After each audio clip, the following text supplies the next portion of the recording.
Avec Pierre Nantel, candidat du Parti québécois dans la circonscription d'Argenteuil. Marc qui va revenir d'une minute à l'autre. On est sur le qui-vive de sa présence. Mais on parle, Pierre Nantel, entre autres, de référendum.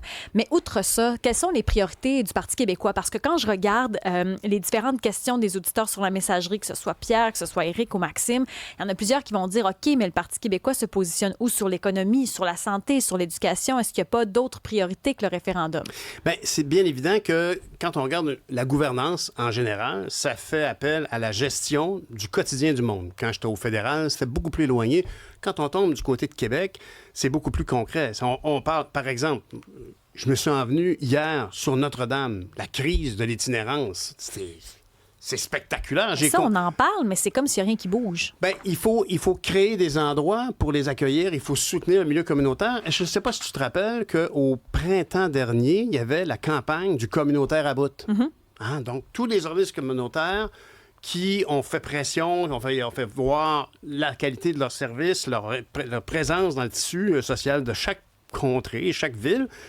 Ils ont bien expliqué à quel point ils étaient à bout au niveau financier, puis il y a eu un zéro signal. Évidemment, l'argent ne pousse pas dans les arbres, mais c'est une question de priorité. Est-ce que... Puis c'est jamais simple. Moi, je me rappelle, quand j'étais même ici, j'étais animateur ici, et je me disais, je me rappelle, je prenais la défense de la CAQ qui s'investissait dans Nordvolt. Ouais. Parce que je disais, ben, c'est l'économie du futur. Quand on est homme ou femme d'État, on doit gérer l'État. Alors, c'est quoi l'apport du Parti québécois dans une situation comme celle-là? C'est de dire, ben, on va miser sur les secteurs d'avenir. Or, la CAQ, à l'époque, M. Fitzgibbon a misé l'argent des Québécois, mais c'était effectivement un secteur d'avenir.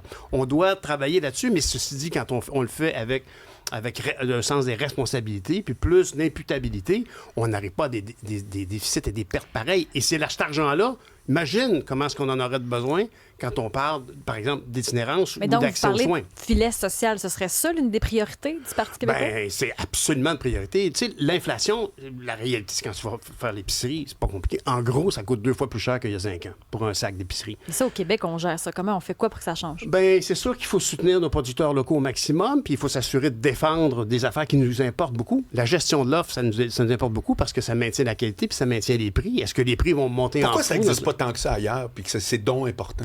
Bien, je pense que ça, c'est des situations, c'est des distinctions nationales. Quand on parlait tout à l'heure de la France qui a soutenu sa culture, que notre Assemblée nationale du même type, on se veut un peu plus une république. Hein? Puis dans une république, bien, il y a plus de solidarité, c'est moins une économie de marché. La République française bien, a certainement un rapport de gestion par rapport à sa production agricole. C'est quelque chose qui est majeur pour nous. C'est comme ça qu'on a sorti nos agriculteurs de la misère. Puis même là, hein, on sait tous à quel point c'est difficile pour eux autres actuellement. Mais fait que c'est une vision distinctive du Québec. Au niveau, à bien des égards, on a eu les coups des franges par rapport au Canada sur beaucoup d'enjeux.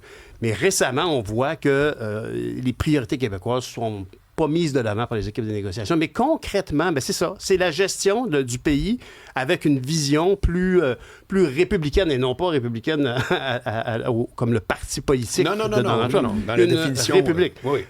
Et je peux pas m'empêcher ici, parce que je trouve que c'est trop un bon coup, quand Paul Saint-Pierre Plamondon a dit « Moi, je m'excuse, mais je ne prêterai pas allégeance au roi », les gens ont fait comme « Pourquoi? C'est dommage compliqué. C'est quoi cette affaire-là? » Puis finalement, il a raison.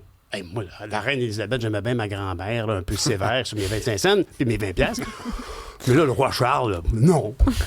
Puis tant mieux. Alors, c'est comme une ligne éditoriale. C'est comme une orientation sur la nature du pays. Pas sur la gauche, sur la droite. Sur la nature de ce que nous sommes. Tu sais quoi, Pierre Nantel? T'es celui qui l'explique le mieux. Mon Dieu, merci. Parce que c'est quand même un gros sujet. Mais c'est quand on tourne toujours autour du référendum, c'est correct. Mais il y a aussi les enjeux du quotidien auxquels on veut savoir. C'est 100% vrai ce que tu dis. Mais au-delà puis j'avais eu la discussion avec Rémi, la souveraineté, il y en a pour qui c'est une finalité, d'autres un moyen. Pour moi, c'est un moyen. Oui. La finalité, c'est le peuple. Absolument. Donc, tout à fait raison. Oui, mais ça dépend. Pour Mathieu Bock-Côté, il avait écrit dans le journal que pour lui, c'était une finalité. Après, on en discute, mais à la base, il faut que le pays soit souverain. Ça se défend très bien. Oui. Mais je trouve juste que les éléments que tu amènes ne sont pas pour moi de la théorie, pas pantoute. Mais c'est juste, tant mieux. Je suis bien content d'entendre ça, honnêtement. Pour le reste, je te trouve nul. Mais... Bon, c'est fini, je m'en vais. Salut, bye. T'es nul, puis tu peux. Ce sont des bonnes blagues. Ben oui, tu es tellement on s'est connu dans le monde de l'humour. Comprends-tu? Hein? Une fois, c'est un gars. On sort pas l'humoriste du Non, gars, là. mais ceci dit, je vois bien ce que tu veux dire. C'est très sincère. Ben, tant mieux. Je suis bien content d'entendre ça, mais la vérité, c'est que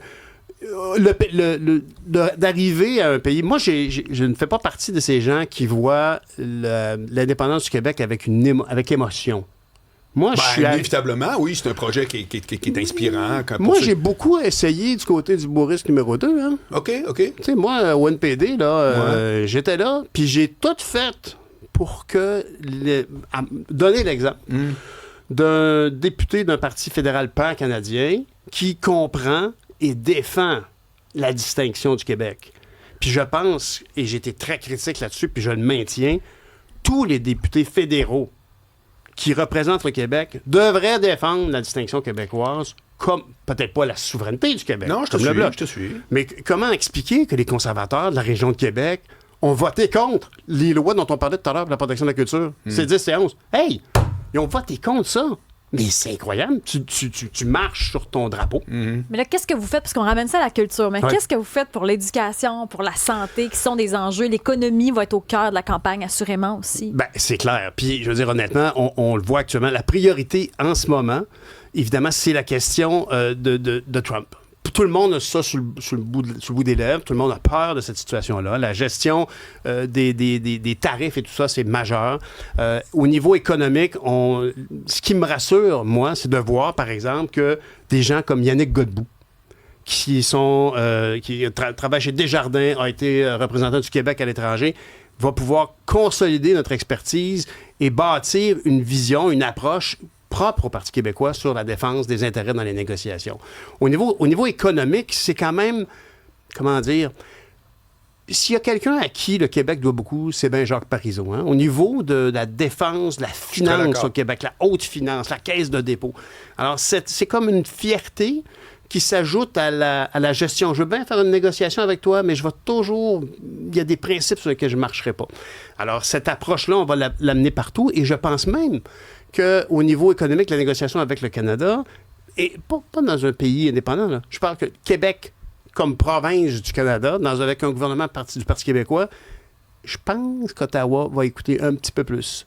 Puis je pense que des situations où, par exemple, dans le cas de la 50, on a vu que le financement fédéral n'était jamais arrivé. La 50, c'est la BAC là, que tu parles? Ça serait plus agréable. C'est qui son porte-parole humoriste? Olivier Guimond. Bon, lui il connaît ça. Des référents. Lui, il connaît ça. C'est pas ta chanson, Olivier Guimond. Tu dis Pierre. C'est vrai. C'est 2026 ou rien. Moi, j'étais un gars très moderne. On m'en va écouter Cré-Basile, puis je reviens. Les pays d'en haut, puis tout ça. Les pays d'en haut. C'est inversé dans mon coin, d'ailleurs.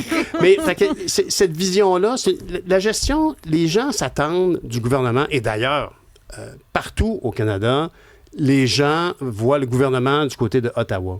Mais au Québec, les gens sont conscients que la gestion des affaires courantes, ça se passe à Québec. Puis, le fédéral pourra fermer pendant 6 mois. C'est pas des blagues, ce que je veux dire. Puis personne ne s'en rendrait... Non, c'est pas une blague. Je comprends. Le fédéral ferme pendant 6 mois, tout continue. Parce que la santé, c'est qui? L'éducation, c'est qui? C'est vrai. Voyons. Mais justement, quand on regarde, je regarde la réaction sur la messagerie texte, mon Dieu, j'ai l'air émue. Les réactions, les gens se disent justement, au Québec, il me semble qu'on a été plus ou moins capable de bien se gérer. Si on devenait un pays, il me semble que ça fait dur notre affaire. C'est beaucoup les commentaires qui reviennent si je paraphrase. Non, mais puis je comprends. Écoute, c'est un grand défi. C'est un grand défi, puis c'est un grand défi pour toutes les Québécoises et tous les Québécois. Puis c'est un grand défi pour le Parti québécois, et c'est un grand défi pour tous ceux qui défendent cette cause-là, parce qu'on doit, puis je ne me souviens plus qui le disait l'autre jour, le livre bleu du Parti québécois, dans lequel, d'ailleurs, j'invite vraiment tout le monde qui s'intéresse le moindrement à la politique, à la gestion d'un pays, à l'économie, d'aller lire le livre bleu. C'est 279 pages, si je me souviens bien. Oui, c'est bien épais. C'est bien épais, mais honnêtement, jamais le Parti québécois a été aussi loin dans sa description. Tout est là. Et il y a un chapitre manquant, si je me souviens bien, sur les Premières Nations, qui est reconnu par le parti, puis ils veulent en faire une mise à jour, tout ça. Puis, et c'est pas une erreur, c'est parce qu'il n'était pas prêt, puis on voulait sortir le livre, il y aura un addendum, une réédition. Mais c'est une vulgarisation de tout ça, et c'est ça qui est un peu le joug, le poids pour le Parti québécois, c'est d'avoir le fardeau de la preuve. Et pourquoi Ottawa vous écouterait plus que les autres partis? Je pense que l'histoire a démontré que quand on avait un gouvernement du Parti québécois qui était en place, les gens à Ottawa savaient qu'ils ne feraient pas de courbettes. C'est quand même un bon point. C'est comme avec eux autres, on rigole pas. Ça me fait penser à toute l'affaire de Farnell Morissette qui se présente dans Tachereau à Québec pour le parti, dans un podcast pour les libéraux. Okay. Puis il a dit, écoute, en dernière analyse, si le fédéral nous donne pas ce qu'on veut, c'est sûr qu'il faut envisager la souveraineté. Les gens de son parti ont dit, hey, non, jamais. Mais si au final, c'est ça. Comprends-tu? Si je dis, hey Pierre, tu me vends ton char, combien? 5 000? Moi, je te donne 4 000, mais anyway, 5 000, moi le prendre pareil. C'est fini, là. C'est sûr. Faut que je sois capable de m'en aller pour pouvoir dire que j'ai un. C'est pour ça que le Parti québécois, honnêtement, on peut remercier la CAQ d'avoir fait la démonstration que juste bomber le torse, puis dire, là, nous autres, on est des Québécois, puis on va faire une différence, puis ça passe pas. Non. Il n'y a aucun résultat. Alors qu'on a tellement de défis d'avenir devant nous, on a tellement d'enjeux qu'on doit embrasser, mais avec les outils pour le faire. T'sais. Bonne chance, Pierre Nantel. Hey! Candidat pour le PQ dans Merci d'Argenteuil. beaucoup, C'était bien fun de vous Salut, merci. Salut. À la prochaine. Bye.